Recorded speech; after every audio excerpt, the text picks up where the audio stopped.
What's going on, guys? It's your boy CMB. Don't forget to subscribe to the channel, smash that like button, and let's get into this one really quickly. Now guys, we're talking about the 168-pound undisputed champion Canelo Alvarez and his situations, the situation I would say that he's in pertaining to the 175-pound champion in Dimitri Bivol, and of course his mandatory, the two-time WBC 168-pound champion in David Benavidez. Now, Dimitri Bivol did an interview with the Seconds Out YouTube channel with Radio Raheem. Shout out to those guys.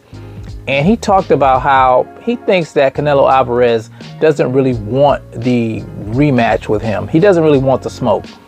And he talked about how I'm paraphrasing here, by the way, guys. He talked about how when they made an offer, it was the exact same offer as the first fight. Now, you guys know, in the first fight, Canelo Alvarez lost that fight in a dramatic fashion. He was outgunned, he was outclassed in that fight. And to come to the table for a rematch with the exact same options is unheard of. When you lose a fight, you have to give a little bit. You have to make some concessions in the fight. That's just something that's well known and documented.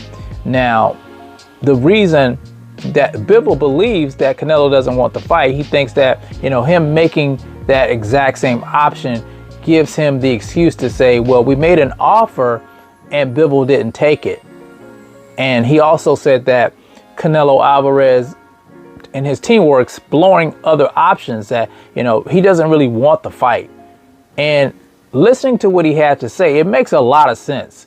If you really wanted that fight with Bivol, why not make some concessions for the fight? You know, you lost the first fight. So like I said, it's just one of those things that you normally do.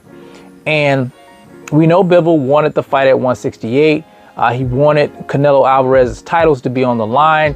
There was no problems when his title was on the line, but Canelo doesn't want the 168-pound titles on the line. So that speaks volumes in my book, that he really doesn't want that fight.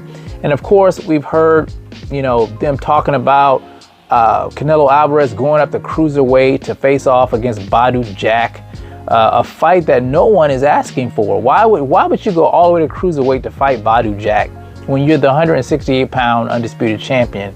And if you're not going to fight Bivol, then your next best option, of course, is David Benavidez, the two-time WBC champion at 168, and your mandatory. Now, I hear people say, well, David hasn't done anything. David hasn't fought anybody. And that's absolutely not true. You know, David, like I said, he's a two-time WBC champion. He never lost his belt in the ring. He lost it on the scale, and I think he lost it because he had a banned substance in his system. That's the only reason that he lost those titles. And he is the mandatory. Now, when Avni Yildirim was the WBC mandatory, Canelo Alvarez had no problems in fighting Yildirim. So why does he not seem to want to face David Benavidez if he's not going to face Bivol? There was an offer put out to Canelo Alvarez from the PBC for $50 million. Why not take that offer? That is a huge offer, and he's your mandatory. If you believe that you're the best, if you believe that you're the face of boxing, then you have to fight the best competition. There's no way around it. And I know people are going to try to spin it, and they're going to, you know, call me names and do whatever they do because they're hardcore Canelo Alvarez fans. But a duck is a duck. If it looks like a duck, if it walks like a duck, then it's a duck. There's no way around it. You know, what excuses does he have for not facing either Bivol, which he said he wants that fight? He talked about it leading up to the John Ryder fight, how that was his next fight, but you're not making any concessions to make that fight happen. And you don't want to face your mandatory. You know, I keep seeing these articles about Berlanga and Badu Jack, which just makes no sense. You know, why would you fight Berlanga, who isn't even at the top of the food chain at 168? There's other guys at the top of the food chain before Berlanga. It just doesn't make any sense. Berlanga hasn't done anything in the sport of boxing.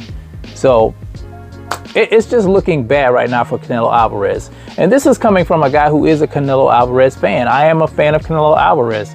I've been to his fights. I've bought his merchandise. But as a boxing fan, I put boxing first. I'm not one of those channels that's going to cheerlead a fighter. When I see things, I'm going to call them out if they're good or bad. And I think this is a bad look for Canelo Alvarez if he doesn't face either one of these guys. It just looks like a duck move in my opinion. But anyway, guys, that's all I got to say about that. You guys tell me what you think about this situation. Who do you think Canelo Alvarez should fight next? Let's say he doesn't fight Bivol. Let me know who you guys think he should fight next in the comment section. It's the CMB.